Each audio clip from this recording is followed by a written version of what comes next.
बिस्मिल्लाहिर्रहमानिर्रहीम। Welcome to my channel global lounge. मेरे तमाम व्यूवर्स को अस्सलाम वालेकुम। उम्मीद है आप सब खैरियत से होंगे। आपके लिए बहिश्ती ज़ेवर आपके साथ शेयर की थी। उसके बाद हम अभी छोटी छोटी किस्से कहानियाँ और बच्चों के लिए जो आप अपने बच्चों को सुना सकते हैं, उनकी तरबियत का एक हिस्सा बन सकते हैं। बहुत फ़ायदेमंद, बहुत कारआमद छोटी छोटी कहानियाँ पढ़नी चाहिए और अपने बच्चों को सुनानी भी चाहिए, और उन्हें ऐसी बुक्स लाकर देनी चाहिए जिसमें कहना चाहिए कि सबक आमोज़ कहानियाँ जिनसे उनको कुछ सीखने को मिले, ऐसी कहानियाँ उन्हें ज़रूर सुनानी चाहिए और पढ़वानी चाहिए।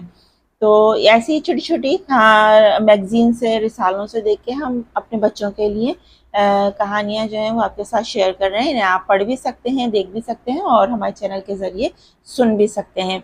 आज की जो हमारी कहानी है वो है असल हकीकत। छोटी सी है, प्यारी सी है। अब मैं सोच रहा हूँ कि क़ज़ा नमाज़ें शुरू कर दूँ। ज़िंदगी का क्या भरोसा, अपने ऊपर कर्ज लेकर जाना। 19 साला उसामा रफ़ीक अपने अमाल की फ़िक्र करता। रफ़ीक राव को बहुत हसीन लगा। क्या हो गया उसामा, क्यों दिल दहलाने वाली बातें कर रहे हो? भले नमाज़ें पढ़ लो लेकिन मरने की बातें तो ना करो।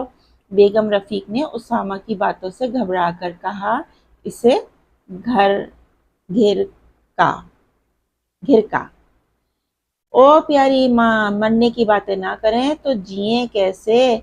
आने का वक्त है दुनिया में, लेकिन जाने का कोई वक्त नहीं है। कोई उम्र है ये इस तरह की बातों की? अभी दादी सलामत है, दादा सलामत है, नाना नानी, फिर बच्चों पर ऐसी बातें अच्छी नहीं लगती। इनकी आंखों में आंसू भर आए। उसामा इनका चौथे नंबर का बेटा था। खलंडरा सा, लाउवाली सा, न जाने कुछ दिनों से मौत का अक्सर जिक्र करने लगा था। अम्मी, मैंने आपके पास 10,000 रखवाए थे कल, वो दे दीजिए। अजीब लड़का है, एक दिन रखवाता है अगले दिन ले लेता है। अरे भाई, अपनी दराज में रखो। वो घुटनों पर जोर देकर उठी। अब कभी नहीं रखवाऊंगा, बस खुश। वो रूठे लहजे में बोला। इसके जुमले से बेगम रफीक के दिल पर हाथ पड़ा। बस फजूल ही बोलना, इसे पैसे थमाते हुए बोली। माँ, इसलिए रखवाता हूँ आपके पास कि आप अपने पास रख कर खर्च करता हूँ। ना बरकत होती है ना मज़ा आता है। आपसे मांग कर खर्च करने में जो मज़ा है वो अपने पास रख कर खर्च करने में कहाँ। अच्छा, मेरा इंतज़ार मत कीजिएगा, खाना दोस्तों के साथ खाऊंगा। बोर्ड बेसन पर सब जमा होंगे। वो माँ के हाथ का बोसा लेता, ये जा वो जा। बेगम रफीक मुस्कुराते हुए नफ़ी में गर्दन हिलाने लगी। हाँ हाँ हाँ, पूरे रेस्टोरेंट में इनके ग्रुप के टहके गूंज रहे थे। लोग इन खुशबाश लड़कों को मुड़ मुड़ कर देख रहे थे। दूर खड़ी एक और चीज जो इन पर कहके लगाने वालों पर कहका लगा रही थी। हाँ ही, उसामा को हंसते हंसते जोर की हिचकी आई। ये थी मौत की आखिरी हिचकी। उसामा ने मुस्कुराते हुए कहा, अबे मौत की नहीं, जिंदगी की आखिरी हिचकी। अरसलान ने पे मिनट करते हुए कहा। 5 लड़के थे, ये दो एक बाइक पर, दो एक बाइक पर। उसामा अकेला चला रहा था। अभी चंद फरलांग ही आगे बढ़े होंगे कि एक तेज रफ्तार प्राडो उसामा को बाइक समेत उछालती तेजी से आगे बढ़ी। दोनों बाइक इसके करीब पहुंची। चारों दोस्त इस तक पहुंचते चंद लम्हों का खेल था जो खेला जा चुका था। उसामा की गर्दन ढीली पड़ चुकी थी। सर और जिस्म के कई हिस्सों से खून फव्वारों की तरह बह रहा था। फौरी एम्बुलेंस आई। इसे अस्पताल ले जाया गया, लेकिन इसकी मौत इसे अपने सारे रिश्तों से दूर ले जा चुकी थी। इसके घर में जैसे कोहराम मच गया। बेगम रफीक गश खाकर गिर पड़ी।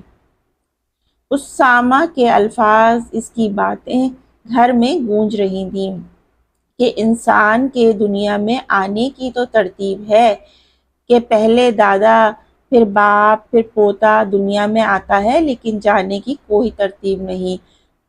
पहले बेटा चला जाए या बाप चला जाए, दुनिया की जिंदगी फानी है। असल हकीकत यही है कि हमें लौट कर जाना ही है। दुनिया एक स्टेशन की तरह है, हमारी मंजिल तो आखिरत है।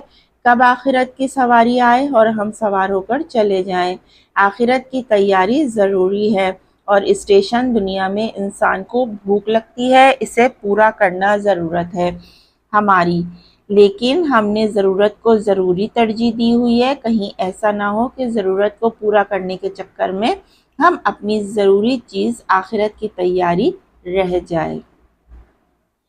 چھوٹی سی کہانی ہے لیکن بہت ہی اثردار اور بالکل حقیقت سے مبنی ہے، اور یہ بالکل حقیقت ہے کہ یہ تو ایک کہانی کی صورت میں آپ کو پیش کی گئی ہے، لیکن اصل حقیقت یہی ہے کہ دیکھیں آنے کا تو وقت ہے کہ پہلے دادا آتے ہیں، پھر باپ آتے ہیں، پھر بچے آتے ہیں، اسی طرح، لیکن جانے کا کسی کا کوئی وقت نہیں ہے۔ تو ہمیشہ اپنی موت کو یاد رکھیں اور آخرت کی تیاری کی فکر کریں، اور اپنے کاموں میں سے کچھ وقت نکال کر اللہ کی عبادت ضرور کریں اور اپنے اعمال کو درست کریں، کیونکہ آخرت کی فکر ہمیں پہلے کرنی ہے جس کو ہم نے پیچھے دھکیل دیا ہے، اور اپنے بچوں کو بھی یہی سکھائیے اور خود بھی اسی پر عمل کیجیے۔ وقت کا سب کا مقرر ہے، اور اس دنیا سے لوٹ کر سب کو جانا ہے، اور یہی حقیقت ہے اور اصل حقیقت ہے۔ اس سے آپ کہیں آنکھیں نہیں چرا سکتے، کہیں منہ نہیں موڑ سکتے، دنیا کے کسی کونے میں جا کر آپ چھپ نہیں سکتے۔ یہ اصل حقیقت ہے، اور اس کا مزہ ہر جاندار کو چکھنا ہے۔ اللہ تعالیٰ کی امانتیں ہیں اور واپس جانا ہے۔ اللہ تعالیٰ ہم سب کو نیک عمل کرنے کی توفیق عطا فرمائے، اور اپنے اعمال کو نیک بنانے کی اور اپنے بچوں کو نیک بنانے کی توفیق عطا فرمائے، اور ہمیں اس چیز پر ضرور دھیان دینا چاہیے جس کو ہم نے پس پش ڈال دیا ہے، اور ان فکرات کو چھوڑ کے ہم دنیا کی لذتوں میں پڑ گئے ہیں، تو ان سے دور ہو جائیں، اور جتنی ضرورت ہے صرف اتنا دنیا کو نبھائیں، اور باقی آپ نے آخرت کی فکر کرنی ہے۔ بہت اچھی، بہت پیاری کہانی ہے۔ ایسی ہی بہت اچھی کہانیاں ہم آپ کے لیے لے کر آئیں گے۔ اپنے بچوں کو سنائیے، خود بھی پڑھیے، سبق آموز کہانیاں ہیں۔ اپنا بہت سا خیال رکھیے، آگے کی ویڈیوز بہت انٹرسٹنگ ہونے والی ہیں، بہت اچھی اور پیاری کہانیاں لے کر آئیں گے۔ جب تک سائمہ خان کو اجازت دیجیے، اللہ حافظ۔